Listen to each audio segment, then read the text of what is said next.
Cruz Show, Power 106. Yeah. Lowriders, the movie hits theaters Friday. Theo Rossi is on the Cruz Show. Let's go. Yeah. Theo Rossi. I was calling you my Theo Rossi earlier. Yeah. So what are you?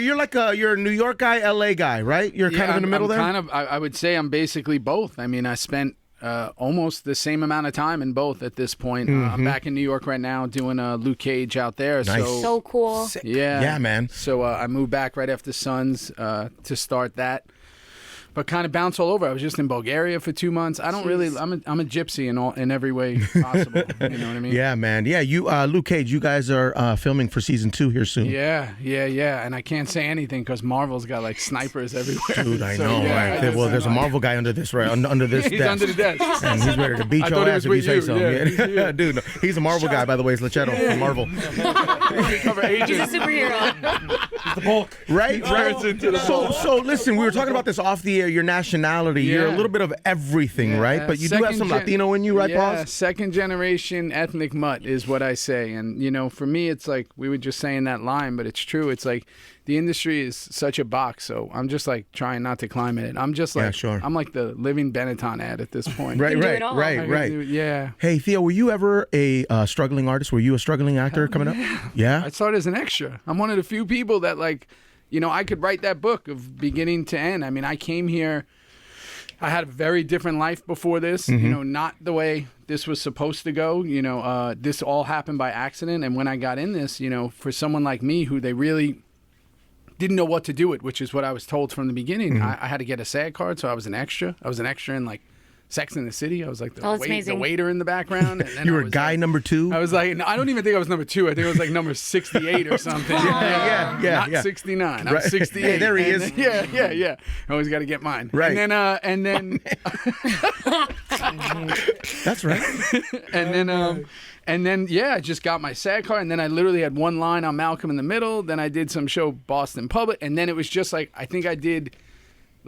I think at one point I was a guest star on every single TV show, and I played a criminal on every single TV show. I was always across the table. Really? Yeah. And then Sons of Anarchy came, and it changed my life. And you're still a badass. You play those badass roles. Yeah, that's all acting. I don't know. I love it. Even in Luke Cage, like badass still. Are you not a Yeah. badass in real life? My days of being a badass are over. You know, once my kids are the badasses now. I hung it up. I mean, I still get consistently angry on a daily basis in the world, at all times. I still punch people in the face every once in a while. Yeah, You know? I still have a hard time, you know, leaving the house without being irate. You feel me? But you know, yeah, I kind of hung it up a little. I No, think. But listen. once you're criminal minded, you're always criminal minded. Theo was telling me a story about his child. He had a son, right? And Congrats. he went from the set to the set of Sons, right? No, No, of Lowriders. Lowriders. I'm sorry, Lowriders. wow. Yeah, and he's fully tatted, right? Because he's tatted. And he's Ghostbusters, and he's in the hospital, and he looks like a gangbang. Yeah. Looks like a cholo. In Brooklyn. I had to In fly Brooklyn. from LA to Brooklyn. With fully, the tattoos on. Fully everything. I mean, I was slick back. I Pendleton was, y todo, fresh, everything? fresh, faded up. Yeah. I was ready to roll. I had my flannel gosh. on, and I came in the hospital in Brooklyn, and I only had a very short amount of time to be there. We didn't know what we were having, and I just came in, and again, I might have been a little hot under the collar because I just wanted like things to work out. I was nervous, Yeah. my first kid. Yeah, of course. And then my son was born, and it was a trip.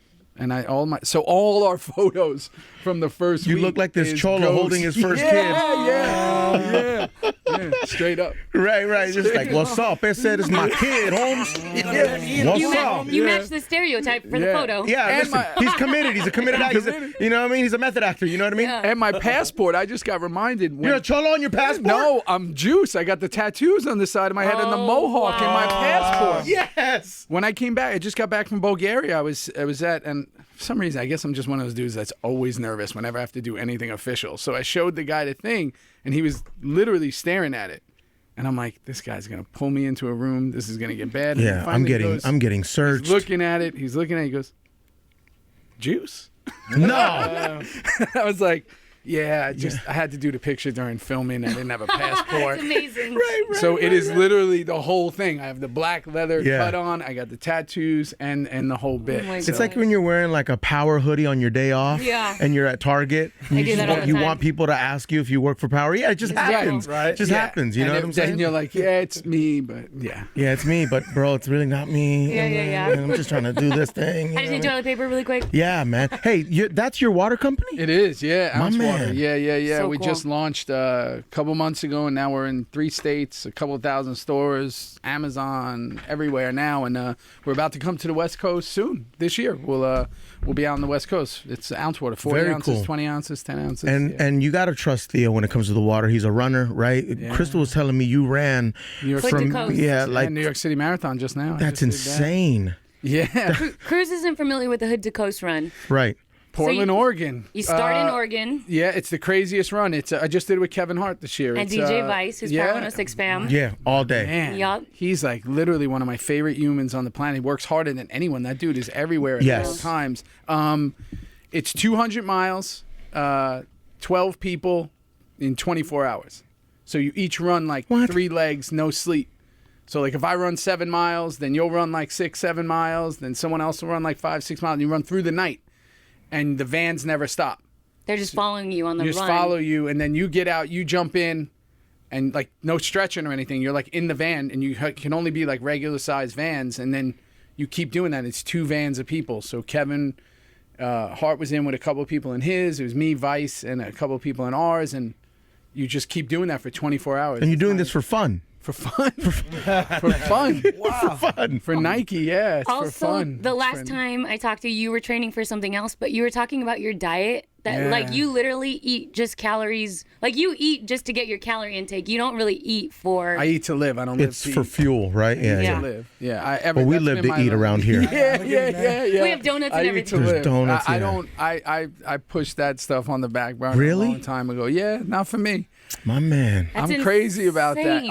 Only. It's and fuel at this point, right? That's it, yeah? No, it's just like I don't want to be one of those people that I've seen in New York and growing up in New York, and then especially being here. It's like I just see that you get aged real quick when you get out of shape. You know what I mean? Believe it. Super quick. And Yeah. I'm like, I don't know. Especially being a father a little later in life, and I don't want to be one of those dudes that can barely walk and is a mess. And Yeah. I got diabetes in my family and stuff. Ah, right. Yeah, you're trying to live out here. I trying to see that. live. Yeah, I That's see awesome. that. But on the set of Lowriders, right? Like off the set, catering, isn't it like tacos and right? Like, Elotes. yeah, So elotes. great. Straight You up. can always eat, fish tacos. I'm chilling. Fruta man. Yeah, I'm All chilling. day, all Chilling day, all man. day. Yeah, Lowriders is in theaters Friday. So Lowriders highlights the car culture in Boyle Heights, East LA, Los Angeles, right? Yep. Talk to us about the movie, man. Yeah, so this was something where I've been so lucky throughout my career. I've been, I get to kind of explore these subcultures, right? It kind of started with Sons, which was my first big thing where when we first started that, nobody really knew about motorcycle clubs and the way they operated and obviously they knew of certain ones like HAs and certain the big clubs ones. we see on Gangland. Right, but they didn't know that it was like super like family oriented and like there was like a much bigger like family culture behind it. And then Sons came out and now everybody's like riding bikes and like doing the whole thing and everybody's an outlaw and the whole. But it was cool because nobody knew that in the beginning. Then it's kind of the same thing if you're a comic book fan like I am. Pre-Iron Man, pre that whole thing, if you read comics, you were kind of considered a geek. And now if you don't know everything about comics, you're kind of considered not cool. kinda Everybody lame, yeah, knows everything yeah. about comics now. So that was brought to the forefront. So being part of the MCU, being in the Marvel Universe now is kind of like a dream come true. That is so cool. Being a villain in like in Luke Cage, who was one of my favorite comics when it came out in the 70s.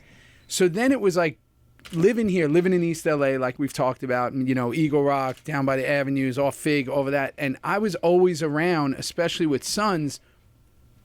The motorcycle culture mimicked kind of the lowriding and car culture out here. We kind of always ran in the same circle. We'd be at the same shows, we'd be at the same everything. And most people who like had like, dope bikes would have like, a dope lowrider too. So it was like Right. you kind of learned about it. Obviously, I think a lot of people, if you're in LA and you don't know who Mr. Cartoon is and Estevan Oriol, these are OG. dudes who are just OGs and just like command that culture and like represent it all day, every day. Like people say they represent, they're like, you know, they told me the term. They're like, you don't own a lowrider, you are a lowrider. They're like true lowriders. Wow. So when Brian Grazer and them hooked up and they wanted to do this story, they hired this dude to write it, and you know, a guy who's, you know, super familiar with LA culture, whatever, and they started this process of getting this film made. That was back in 2010 to bring it to the forefront. 8 Mile Grazer did 8 Mile, and that kind of brought rap battles to the forefront. Like, a lot of people didn't know about rap battles, didn't know the history of hip hop, didn't know what kind of went down with that.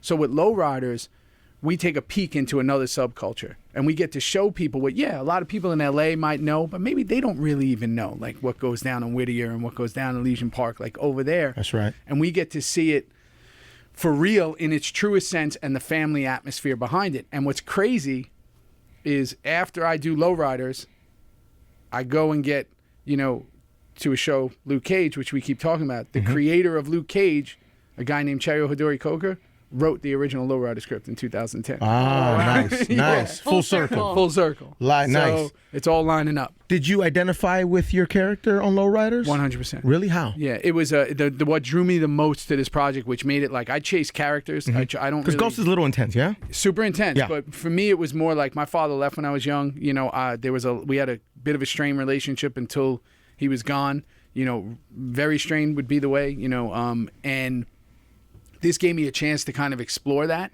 with I think one of the greatest actors living right now in Demian Bashir. You know, and we got to hash that out. There was a relationship between father and son in that when I was reading it, I felt like I was reading a lot of my life going through it. And I said, you know, that usually doesn't happen. You play characters that are completely opposite of you, or really, and you try to pull in some elements of your life. With this, it was like almost everything I was pulling in was like something that had gone in my brain and gone through. So with someone as incredibly talented as Demian, I was like, I would do anything, you know, to get this rolling. Just so happened that it just all happened. And not having a father, that's like a gift and a curse, right? I mean, you know, it sucks because he wasn't there, but you're now able to pull from that, and you're able to make art out of it, I guess, right? And on top of it, it's made me 1,000 times better father. Because Absolutely. it's made me a better father to my son. You know what I mean? It's made me every single day. It's like my first job, first and foremost, before any of this madness, before anything, is being a father. So it's like, that's something that when I was growing up, and I think a lot of kids around my age range, you know, that wasn't the priority. And we, as a generation that comes from that, you know, a lot of many, you know, children of divorce, you know, whatever they call it, broken home, whatever it is, it's like we now have funneled that into being better fathers, a lot of us. And I think that was that, and obviously what you get to pull from and use as your art. Sure. No, a lot of young men, when their father isn't around, they become a product of their environment, or they're very upset at that, and they blame that for all the downfalls in their life. I did that for a while, for Did sure. you really? Oh, yeah, man. You know, my whole thing was, you know, you got to be careful what you become. You know, what you think you despise, you somehow try to almost mimic when you're young because it's the only thing you know. You grow up in a criminal atmosphere, criminal element, those become your superheroes. Those become who you look towards. You don't know any better. You know, I knew I wasn't going to be Patrick Ewing. I knew I wasn't going to be, you know, Don Mattingly and play for the Yankees. Like, you know, but I could easily hit a corner and you know, hustle. Yep. And I could be that dude who's driving that Cadillac. I could be that. That was a little easier to obtain, and also, to be honest, it's all you when I was see, young, though. it was also a little cooler because it was glorified. Yeah, absolutely. As you get older, you know, and hopefully a lesson doesn't hit you hard enough where you can't come back from it, you kind of learn and go, oh, man, I am really lucky that, and that's where my life, you know, took a major turn. And then that's where, you know, I had someone like an uncle who came in and, you know, kind of took me under his wing. He was living in LA. My uncle, who his father passed, my grandfather passed when he was 21, he had moved right to Northern California. He was riding in a motorcycle club, working up in San Quentin prison. He came back when I was 14 and kind of took me under his wing and raised me, you know, almost like a son. Wow. So that, I had that influence, which again, talking about how everything happens for a reason, when Sons came about, he was like, he had passed right before it. And it was like all he used to talk to me about, because he used to ride a motorcycle and all that in the clubs, all he used to talk to me about was motorcycle clubs. And it was like, I didn't know anything about motorcycle clubs, but from him, I learned everything about motorcycles. Yeah. When I read that first script for Sons, I was like, oh, this is supposed to happen. Right. It was in the universe, bro. Universe. Yeah, see, Lechero not having a dad, it's okay. And Lecher's dad left a long time ago. It's all good, dog. So he's very all sad gonna about it work out, still. though. Yeah, it's all going to work out, right? Man, I'm hoping. Are you my okay? I almost cried, bro. Why? No, I mean, I can No, relate, man. you could relate because, your father wasn't there and your mom kind of had to do both, right? And definitely in that, but that makes you a better person, like you said. I know for a fact that when I have kids, when the time comes, I'm gonna do whatever I wish, was done with, for me and with me and whatever. So, play catch and go to the games. Yeah, sure. Run marathons. See, my dad was there. myself, Yeah, my dad was there, but I still have to be better than what my dad did. You know what I'm saying? There's My dad was there, that but it too. wasn't easy. You know what I'm saying? sure. Yeah, he was brutally honest, and he was, it was rough. Different times. But he was there, different so I times, appreciate it. different, different times. There's a bunch of us that are fathers in here. Different times, different place. And I think with this film, with Lowriders, is we really get to explore a family dynamic between the father and his two sons, wrapped in this amazing atmosphere of lowriding and graffiti and East LA and 6th Street Bridge and all this bells and whistles that come with like an enjoyable seeing something that you knew nothing about. What I hope, and my only hope for anything I ever do, is that you come out learning something. Sure. About a culture, about a heritage, about a story, about something that you just didn't know. Yeah. Whether you're in love with it or not, or whatever, you just come out going, I never thought about that. I never knew they did murals like that. I never knew they did that. That's all I care about. Or I never knew they went through that or thought that way or felt this way about that, right? Hey, we had your co-star Gabriel up here a few weeks ago. Good kid, right? Best. Truly, like, very talented. Super talented, about to just, sling himself into Jupiter with War of the Planet of the Apes and this. I mean, this is just like the jump off for him. And when he came in, he just knew, like, this was a young kid, I believe 11 brothers and sisters. Yeah. I mean, which you don't really like see Hispanic anymore. for real, bro. For real. Yeah. LA, East LA, like, for real. And, like, playing soccer his whole life and, came here to this film and was like, ready to go. Like, came in and was like, okay, I got people around me who do this. I got people around me. He was on East Los, when he was coming into, but still very scary situation. Super, and just coming in and being like, I got to carry this. It centers around me. And there's a couple of ways young actors go about that. There's young actors who come in and, they're know-it-alls and think they know everything. And then there's actors who just come in with their ears open and their eyes forward and just are like, okay, let's do this. I don't know everything. If he walked in acting like that, there's no way he would have gotten away with that shit with you, right? No, it doesn't work like that. I mean, I knew I come from a different time. When like I said, when I started in this as an extra, the first day I even went on set, I got screamed at by some, costume lady. And then throughout my, literally screamed at for being in the wrong place at the wrong time. And you'll get yelled at on the set by anybody. Awful. And I was like, and I'm like, I was still like, a thug at this point. I was like, what is this? This lady's not going to yell at me. Fuck you, bitch. I'm about to give her, I'm about to DDT this woman into the floor. I was like, what's going on? Yeah. And then it was like, you start getting, as you grow, you start to lean on people. I'm so lucky that I get to be around people that, Alfred Woodard on Luke Cage, who've been in this business forever, Katie Seagal on Sons, Jimmy Smith, she's like a mentor of mine. I got your boy, these Mr. Ali, Mahershala, Mahersh is my right. man. I mean, Hersh and I got to spend so much. When Hersh and I were doing Cage, he was literally leaving on the weekends to go film Moonlight. Wow. He was leaving to go film it for a couple of weekends and telling me how he's doing this small independent film, and he just won the Oscar for it. That's people crazy. Don't realize this. Hersh has been doing this 17 years. He's been in this game a long time. So I've been so lucky with people like Ron Perlman, people like this who have been around, these people who have been in my atmosphere, in my zone, Emilio Rivera, Danny Trejo, guys who have been around me forever, who have been here, and they pass that on.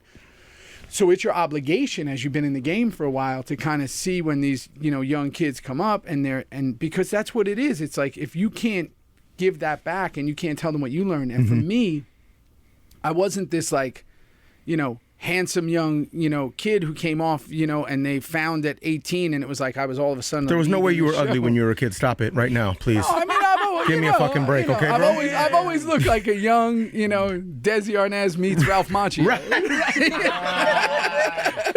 And that's a compliment. That's a compliment to myself. No, but it was like I came up and it was like I literally, when I say extra one line, one small line in a small movie, you know, 2 lines in this, guest star, you know, and I always, because of that, it made me an observer on set. There you go. I was always observing everything, and it made me see how I wanted to be and how I didn't want to be. Nice. Yeah. No, you learn from it. And there's levels. There's levels to this shit, as they say. You feel me? Yeah. Who do you plug into? Do you have famous friends that you can call, that you can... Oh, I'm so out of the game. I mean, I live in New York City. I live in a small part of New York City where I grew up in Staten Island. You know, it's just like me and the Wu-Tang left That's there. right. I was going to say, yo, you a Wu-Tang fan? Yeah, of course. They're my friends. Straight up, Those are all my 36 boys. Chambers. Yeah, I just did a thing with Ghostface. We I got to sing Mighty Healthy on a track with him. Wow. Nice.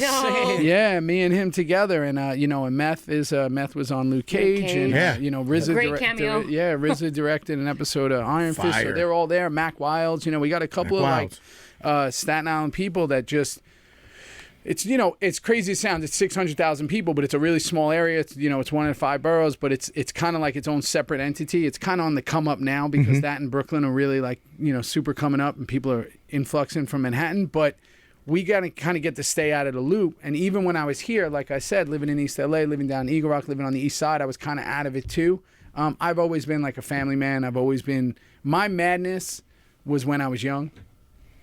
Super crazy, you know, when I was still a young man, though. Yeah. But I was like super. I mean, we started real young. When I was, you know, we were in bars when we were like 12. Right, in New York City. Playing pool, you know, smoking cigarettes. Yeah. We were like doing crazy stuff and going to, like, you know, a Bronx Tale skateboard type thing. We were just that. It was like crazy, like when you were young. So then when I moved out here, it was like pure chaos. I moved out with my 5 best friends, you know, of all different, you know, looks and everything. We came out, and it was like. We came out to LA, and we were these New York dudes in LA. It was a totally different time. And now kind of like LA, Entourage. New York, and actually some of us, my boy Jerry played Turtle. He was with us. Him and I did this NYPD Blue episode like the year after I got here, and we all started hanging out, you know. And then my boys who own Fat Sal's, some of the guys I moved out with, and nice, yes, Fat Sal's and all these. So you guys are all killing it now. Yeah, they're doing good. My other boy just opened his, like, the other 2 we moved out with opened their, like, 10th restaurant, like Black Market and Happy Endings and all these places. Yeah, man. They got all those. So yeah, everybody's doing good. Yeah, growing up the way you did and living your life and seeing a lot of things and hearing a lot of things. Has anyone ever saved your life? Yeah, my dog. Your dog saved your life? Yeah, my oldest dog. Is that why you rescue them now? Yeah, my oldest dog, who's 13 right now, Benito, saved my life for real saved my life. How? So back when I was pretty crazy, like super crazy. I used to. Disclaimer. Yo, I know what was going on. I want to know. Were you robbing people? Were you? No, what were you doing? No. Doing a lot of drugs. Past the criminal stuff. You know, just partying like a little too much. And I used to drink this drink called the Jesus. It was wine and water. Don't ask me. I used to do a wine and water, and I used to mix some ice in there, and I would think I would drink that because I would think if I drank that, then I wouldn't drink other stuff, like drink hard stuff. But then I'd eventually somehow find my way to tequila shots. Yes. So all of it No. felt like a bad mix for me. Yeah. So I literally was out like a light, blacked out, passed out. Mm-hmm. And I was living up in I think at this point, this might have been for a minute where we lived up in the Hollywood Dell. There was like 6 of us got a house. It was a really bad idea. And really bad investment. Really bad idea. It had an elevator. It was just a bad idea. It was all my friends who owned all those restaurants, and we were going to take like you know how many chicks we're going to bring up here, bro? Basically. Bitches and booze. So... That's my wife's right there. I know your wife's listening. I know, but listen, I hope this was all before her. You know what I mean? Yeah, you had a life before her, bro. You You know did what the I'm saying? disclaimer already. Yeah, I This did was a long disclaimer. time ago. I did disclaimer. I was sitting there in the house, passed out, and all I remember was my dog, Benito, who at the time, many years ago, he was a young dog, I just remember hearing him bark, and he was pawing at my chest, like literally pawing my chest till I was bleeding.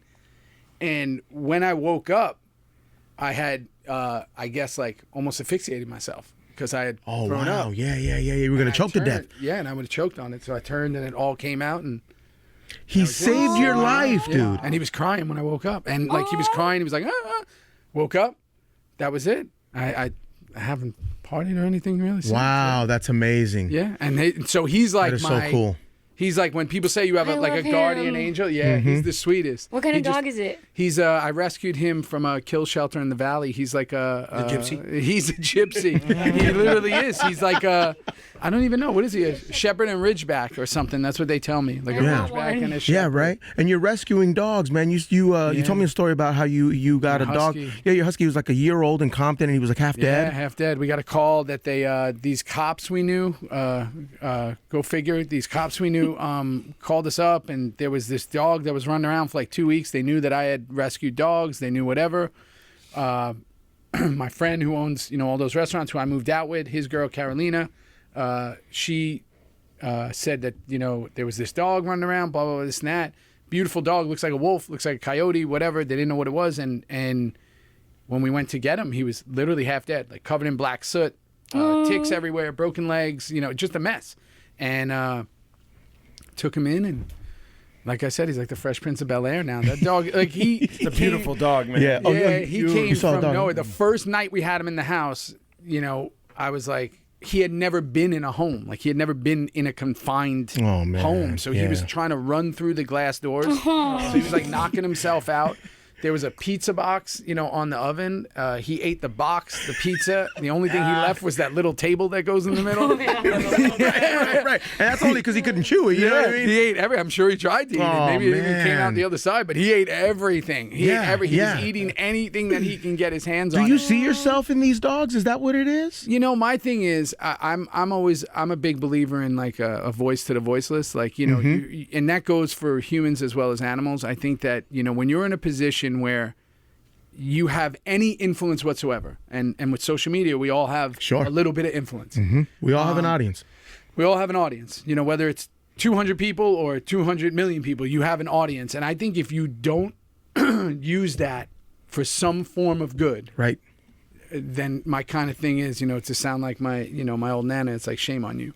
You know what I mean? Like, if you don't do that. So it's kind of like that Paul Newman quote. It's like, I don't find anything special or, extraordinary about, being philanthropic. It's the other attitude that confuses me. Sure. So I think that that's probably why with Hollywood, I kind of have this weird thing where I'm just like, you have these people who have such giant reaches and such influence, and some of them just use it for like the wrong things. They could be doing so much. Yeah, they're very selfish with it, sure. They could be doing so much, but with like one little thing, whether it be the community or whether it be, whatever. So when we hear stories of like how Toon gives back to the community and how, people who are Eva, what Eva Longoria does is I love her. crazy. Oh, She's man. just like the greatest. She's like a love her. superhero. She's like a boss for what she does. What Demian does in Mexico City. And these are just people in Lowriders. It's Sure. like, those are the people I want to surround myself with. That's right. People who are doing that, not the opposite, because doing stuff for you and just you is only going to get you so far.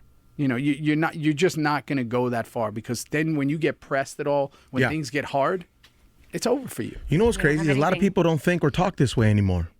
They should.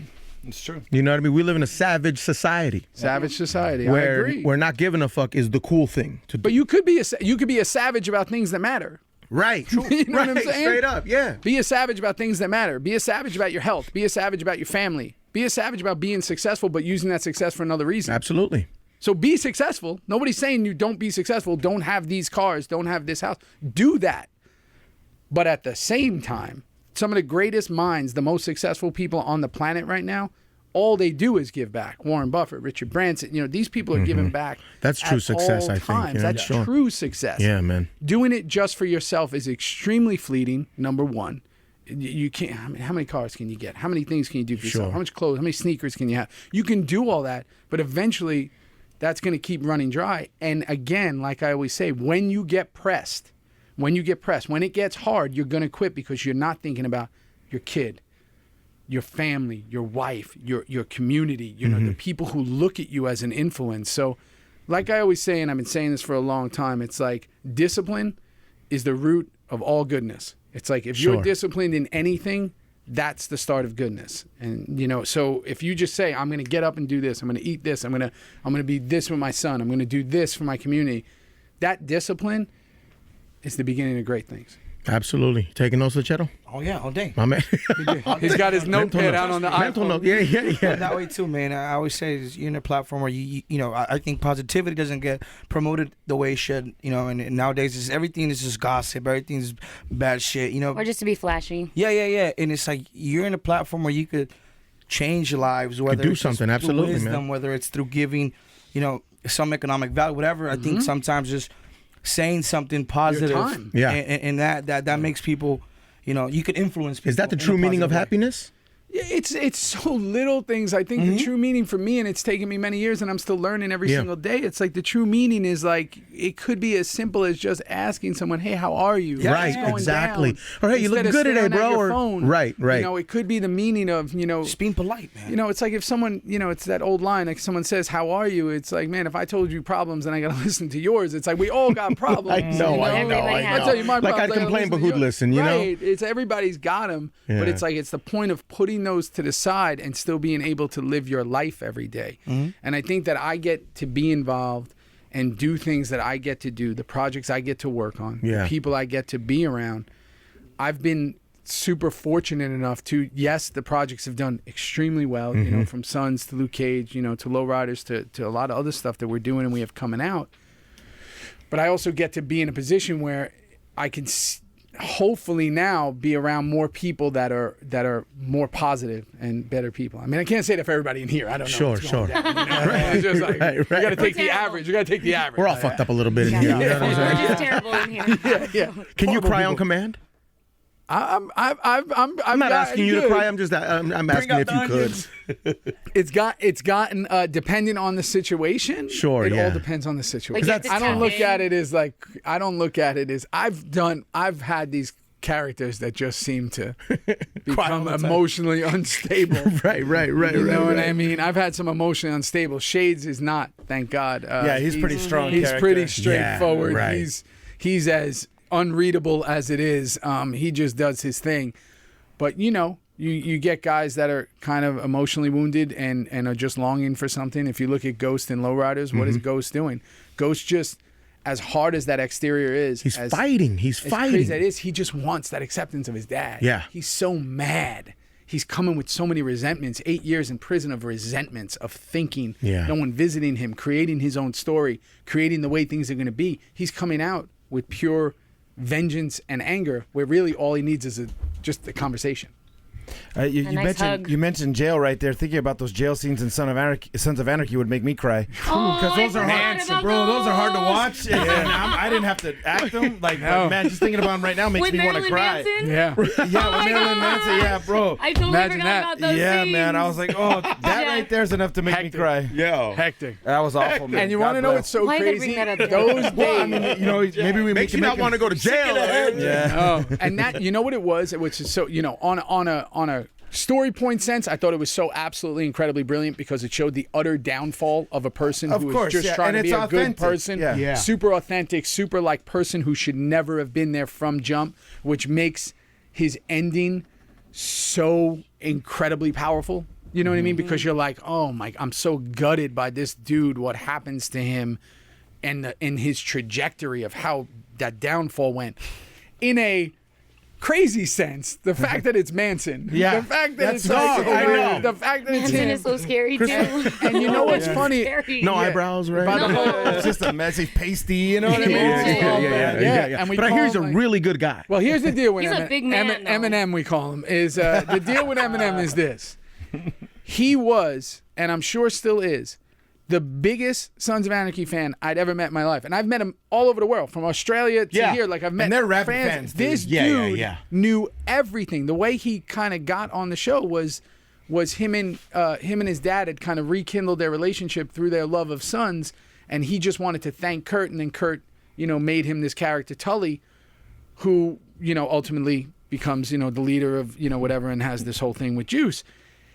He was so like obsessed with the show that he was very nervous because, one, he's, you know, about to have this awful situation with one of his favorite characters, Right. which was me. He's sitting there in this world that he had watched through this box Yeah. and dreamed that about. he loves. Yeah, and he's Manson. He's odd, but he's He's odd. he's odd. He really is. But that's what makes him Marilyn Manson. But that's what Oh, makes him man. so Eminem, unique. you know? He's odd but he's so smart. Yeah. Like, with someone like him, like his brain never shuts off. So when we were doing those scenes, it was like me coaching him through, like as I'm like laying down, I'm like, just Oh my gosh. move over. I was like, Take it easy. yeah. Just relax. Just relax. Hey, let it happen, homie. Let it happen. Hey, take it Not easy. coconut oil on my thigh. No, it was like, Pull up the clip, Crystal. but it's like things like that you like, you look at. It's funny. Those days are like the easiest days on set. As crazy as that sounds, Those because- days are the easiest No, you want to days? know why? Because they're the it's hardest ones in jail, It's though. so ridiculous. Hell yeah. It's so ludicrous that it's like you kind of have to make light of it. Sure. It's the stuff of like when you I don't know who's watched the show. It's the stuff of like when you are killing like a junkie with a pillow, when you're like putting a woman out who's a junkie and you got to kill her, or it's like when you're trying to kill yourself, trying to jump off a tree and hang yourself. It's like that stuff is like taxing. But the other stuff, stuff like that, you just kind of got to let it go and just You be just like, gotta listen. Cuddling with Marilyn Manson, all good. We're acting here. It's all good. You know what I mean? It's just it's fine, bro. It's for the culture. It is what it is. It is what it is, man. Listen, okay, so Luke Cage is on its way. Yep. Lowriders in theaters May 12th. Friday. Make sure you catch it. Congratulations on an amazing career, man. Thank you so Seriously, much. dude. And like, did you ever think it would happen this way? I just knew that if I just kept doing what I was doing, things would be. I just knew that I just had to keep being true to me and keep doing, leave no stone unturned and just keep waking up every day and going forward. I knew that I'm still I am a massive work in progress. So this is, every day it's like something else. And like I said, my main goal before anything is being a father, being a husband, being a family man. And then this stuff is just this is all the icing. Good work, dude. Theo Rossi, Lowriders in theaters I'm Friday. excited. Yeah, man. Cruz show, Power 106. You're welcome here anytime, dude. Thank you, brother. Straight up, man. Yeah, shots next time. Yeah. Bring my dog. We got to bring my dog.